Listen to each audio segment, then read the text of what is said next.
উৎসবমুখর পরিবেশে জনগণ ভোট কেটে যাচ্ছে। আমি কোনো পক্ষপাতমূলক কিছু তো দেখতে পাই নাই এখন পর্যন্ত। ভোট দিয়ে কেমন লাগছে প্রশ্ন, ভোট দিয়ে যেমন লাগে তেমন লাগছে। বাংলাদেশের মানুষ গত 17-18 বছর ভোট দিতে পারে নাই। এই ভোটের জন্য অনেক মানুষের অনেক ত্যাগ স্বীকার করতে হয়েছে, জীবন দিতে হয়েছে, গুম হয়েছে, খুন হয়েছে, ব্যবসা হারিয়েছে, চাকরি হারিয়েছে, পুলিশের হেফাজতে মৃত্যুবরণ করেছে, জেলখানায় চিকিৎসার অভাবে মৃত্যুবরণ করেছে, লক্ষ লক্ষ মানুষ মিথ্যা মামলার শিকার হয়েছে। এই ভোটের পেছনে যাদের এই অবদান, আমি তাদের কাছে স্মরণ করছি, আমি তাদেরকে স্মরণ করছি, তাদের প্রতি শ্রদ্ধা জ্ঞাপন করছি এবং শ্রদ্ধা জ্ঞাপন করছি বাংলাদেশের গণতন্ত্রকামী মানুষ যারা রাস্তায় নেমে তাদের অধিকার আদায় করেছে।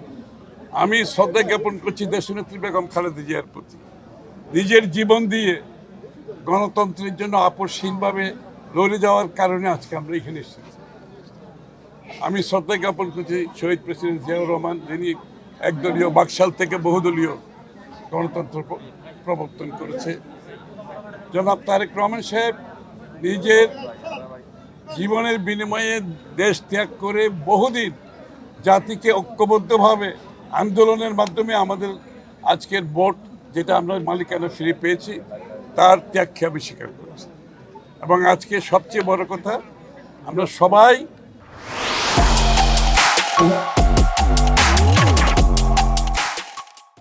বাংলাদেশ একটি গণতান্ত্রিক অর্ডারের দিকে আমরা ফিরে যাচ্ছি, যার মাধ্যমে বাংলাদেশের জনগণ আগামী দিনে তাদের গণতান্ত্রিক, রাজনৈতিক, সাংবিধানিক অধিকার ফিরে পাবে।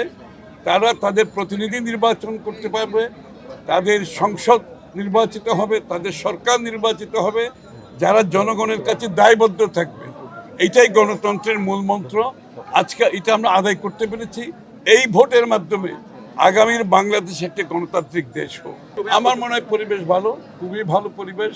এবং আমি যদি অসংখ্য ভোটার, আমি আস্তে আস্তে যা দেখলাম, প্রত্যেকটি পোলিং স্টেশনে 2-3টা কনস্টিটিউয়েন্সি ঘুরে আসলাম, অসংখ্য ভোটার এবং স্বতঃস্ফূর্ত একটা উচ্ছ্বাস আমি দেখতে পাচ্ছি যে গণতন্ত্র যে আবার ফিরে আসছে সেটা আমরা অনুভব করতে পারছি। আমি একটা কথা বহুবার বলেছি যে বাংলাদেশের যে কোনো ক্রান্তি লগ্নে, কঠিন সময়ে, দুঃসময়ে বাংলাদেশের জনগণ বাংলাদেশ জাতীয়তাবাদী দলের উপর আস্থা রেখেছে। এটা আমরা বারবার দেখেছি।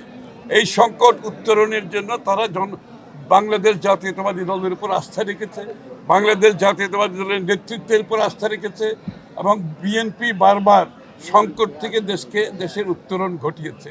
আমি লক্ষ্য করছি এইবারও বাংলাদেশের মানুষ বাংলাদেশ জাতীয়তাবাদী দলের উপর আস্থা রেখেছে।